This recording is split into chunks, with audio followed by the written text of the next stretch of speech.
तो चलिए सीधे इस कहानी में चलते हैं और देखते हैं कि आज की जंग असल में लड़ी कैसे जाती है। सिर्फ हथियारों से नहीं, बल्कि टेक्नोलॉजी, स्ट्रैटेजी और सबसे बढ़कर धोखे के दम पर। ये एक ऐसे मिलिट्री ऑपरेशन का ब्रेकडाउन है जो मॉडर्न वॉरफेयर का असली चेहरा दिखाता है।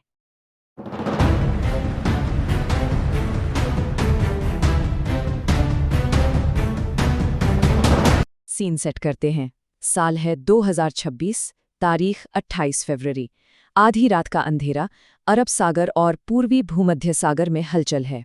यहाँ दो बड़े फ्लोटिंग शहर यूएसएस एब्राहम लिंकन और हाँ, दुनिया का सबसे शक्तिशाली aircraft carrier USS Gerald R Ford बिल्कुल चुपचाप अपनी जगह ले रहे हैं। माहौल में एक अजीब सी खामोशी है, क्योंकि एक बहुत बड़े, एक ऐतिहासिक हमले की तैयारी अब पूरी हो चुकी है। लेकिन ये कोई आम मिलिट्री ऑपरेशन नहीं था। इसका मकसद किसी बेस को उड़ाना नहीं था। नहीं, इसका टारगेट था ईरान का नर्व सेंटर, यानी उसकी लीडरशिप। तो सबसे बड़ा सवाल यही था, आखिर दुनिया के सबसे एडवांस्ड और अभेद्य डिफेंस सिस्टम को चकमा देकर उसके दिल तक, उसकी लीडरशिप तक कैसे पहुंचा जाए। और टारगेट कौन था? टारगेट थे ईरान के supreme leader Ayatollah Ali Khamenei. माना जाता था कि वो तेहरान में जमीन के नीचे बने एक सुपर सिक्योर बंकर में हैं। इस जॉइंट मिशन को अमेरिका ने नाम दिया ऑपरेशन एपिक फ्यूरी और इजराइल ने ऑपरेशन रोर द लायन। अब देखिए, ईरान पर हमला करना कोई बच्चों का खेल नहीं है। ये एक किले की तरह है। एक ऐसा किला जिसे रूस के बनाए S-300 और S-400 जैसे top tier air defence systems ने चारों तरफ से घेर रखा है। और सिर्फ इतना ही नहीं, टारगेट तक पहुंचने के लिए इजराइल से लगभग 1200 मील यानी करीब 2000 किलोमीटर का सफर तय करना था, वो भी कई दुश्मन देशों के एयर स्पेस से गुजरते हुए। इसलिए एक सीधा हमला वो तो आत्महत्या करने जैसा था। एक इजरायली एयरफोर्स कमांडर ने कहा भी था, अगर हम सीधे घुसे तो हम उनके लिए आसान निशाना बन जाएंगे। सोचकर देखिए, हो सकता है उनके रडार हमारे F-35 स्टेल्थ जेट्स को ना पकड़ पाएं, लेकिन हमारे बड़े बड़े रीफ्यूलिंग टैंकर्स, उन्हें तो वो आसमान में ही आग का गोला बना देंगे। साफ था, एक नई, एक बिल्कुल अलग स्ट्रैटेजी की जरूरत थी। और यहीं से शुरू हुआ एक माइंड गेम। ब्रूट फोर्स की जगह अब बारी थी डिसेप्शन की, धोखे की। स्ट्रैटेजी ये थी कि दुश्मन को वो दिखाया जाए जो असल में है ही नहीं। इस तकनीक को कहते हैं इलेक्ट्रॉनिक वॉरफेयर स्पूफिंग, यानी EW स्पूफिंग। इसका मतलब बिल्कुल सिंपल है, दुश्मन के रडार सिस्टम को झूठे सिग्नल्स, झूठे डेटा से इस कदर भर दो कि वो कंफ्यूज हो जाए। इस केस में EW प्लेन्स और सैटेलाइट्स का इस्तेमाल करके ईरान के रडार स्क्रीन्स पर सैकड़ों घोस्ट या नकली एयरक्राफ्ट्स बना दिए गए। आइडिया ये था कि वो असली और नकली में फर्क ही ना कर पाएं। तो ये जाल बिछाया कैसे गया? बहुत चालाकी से। स्टेप 1, छोटे छोटे डीकॉय ड्रोन्स लॉन्च किए गए। ये ड्रोन्स इस तरह से डिजाइन किए गए थे कि रडार पर वो एक बहुत बड़ी फाइटर स्क्वाड्रन की तरह दिखें।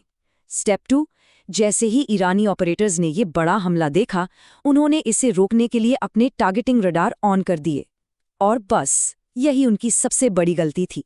स्टेप 3, रडार ऑन करते ही उन्होंने अनजाने में अपनी हर एक मिसाइल बैटरी, हर एक इंस्टॉलेशन की एग्जैक्ट लोकेशन बता दी। और स्टेप 4, जो स्टेल्थ जेट्स अब तक अदृश्य थे, उनके पास अब सभी टारगेट्स का एक साफ साफ नक्शा था। शिकारी अब खुद शिकार बन चुका था। जरा इस फर्क को समझिए।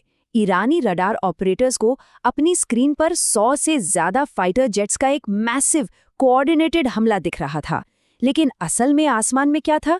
सिर्फ कुछ सस्ते से डीकॉय ड्रोन्स। असली अटैक फोर्स यानी F-35 और F-22 वो अभी भी पूरी तरह से रडार की पकड़ से बाहर अंधेरे में छिपे हुए थे। इस ऑपरेशन का दूसरा पिलर था एक मिलिट्री डॉक्ट्रिन, जिसे कहते हैं टाइम ऑन टारगेट। इसका कॉन्सेप्ट बड़ा कमाल का है। सोचिए, अलग अलग जगहों से, अलग अलग स्पीड से कई तरह के हथियार लॉन्च किए गए हैं, लेकिन उन सब की टाइमिंग ऐसी सेट की जाती है कि वो सब अपने अपने टारगेट पर बिल्कुल एक ही वक्त, एक ही सेकंड में एक साथ हिट करें। और इस अटैक में इसकी प्रिसिजन बस कमाल थी। मार्जिन ऑफ एरर पता है कितना था? सिर्फ 1 सेकंड। समझिए, सबमरीन से लॉन्च हुई मिसाइल, शिप से लॉन्च हुई क्रूज मिसाइल और हवा में उड़ रहे जेट से गिराए गए बम, इन सबको इस तरह से टाइम किया गया था कि सब के सब बिल्कुल एक ही पल में अपने टारगेट से टकराएं। 1 सेकंड इधर या उधर नहीं। अटैक को 3 वेव्स में प्लान किया गया था। पहली वेव, जिसे सीएड स्ट्राइक कहते हैं, इसमें टॉमहॉक और एंटी रेडिएशन मिसाइलों ने ईरान के रडार और एयर डिफेंस नेटवर्क की आंखें ही फोड़ दी, उसे अंधा कर दिया। फिर आई दूसरी वेव। अब जब आसमान साफ था, F-15 बॉम्ब ट्रक्स अंदर घुसे और उन्होंने बचे खुचे मोबाइल मिसाइल लॉन्चर जैसे टारगेट्स को साफ कर दिया। और फिर आई आखिरी, सबसे विनाशकारी तीसरी वेव। इसमें B-2 स्पिरिट स्टेल्थ बॉम्बर्स ने जमीन के नीचे बने मजबूत बंकरों और न्यूक्लियर फैसिलिटीज जैसे हाई वैल्यू टारगेट्स को निशाना बनाया। ये हमला इतना सटीक और इतना तबाहकुन था कि इसके बाद सिर्फ एक ही सवाल बचा था, क्या मिशन का सबसे बड़ा, सबसे जरूरी मकसद पूरा हुआ? और जवाब आने में ज्यादा देर नहीं लगी। USS जेरल्ड आर फोर्ड के कमांड सेंटर में एक एन्क्रिप्टेड मैसेज पहुंचा। मैसेज छोटा सा था, पास्चर स्ट्रीट कंपाउंड पूरी तरह नष्ट, टारगेट को न्यूट्रलाइज कर दिया गया है। मतलब मिशन कामयाब रहा। अगले दिन 1 मार्च की सुबह ईरान के स्टेट टेलीविजन पर अचानक सारे प्रोग्राम रोक दिए जाते हैं। स्क्रीन पर एक न्यूज़ एंकर आता है और ये ऐलान करता है कि supreme leader ayatollah Ali Khamenei इस हमले में मारे गए हैं। इस एक खबर ने जैसे पूरी दुनिया में भूचाल ला दिया। लेकिन कहानी यहाँ खत्म नहीं हुई। अपने लीडर की मौत के बाद ईरान ने बदले की आग में एक नया ऑपरेशन शुरू किया, ऑपरेशन ट्रूथफुल प्रॉमिस। माना कि उनका एयर डिफेंस सिस्टम तबाह हो चुका था, लेकिन उनके हजारों बैलिस्टिक मिसाइलों का जखीरा वो अभी भी तैयार था। और फिर मिसाइलों की बारिश शुरू हुई।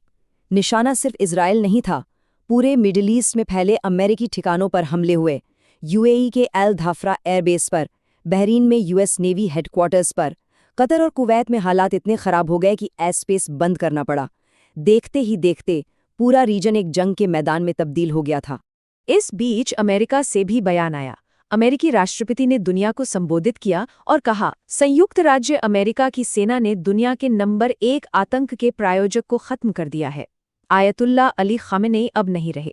यानी उन्होंने साफ किया कि अमेरिका की सेना ने आतंकवाद के सबसे बड़े स्टेट स्पॉन्सर को खत्म कर दिया है। तो आखिर में सवाल वहीं आ जाता है, क्या ये ऑपरेशन मिलिट्री स्ट्रैटेजी, डिसेप्शन और प्रिसिजन का एक मास्टर क्लास था, या फिर ये एक ऐसा कदम था जिसने पूरे मिडिल ईस्ट को एक ऐसी जंग की आग में झोंक दिया जिसे बुझाना नामुमकिन है? इसका जवाब शायद वक्त ही दे।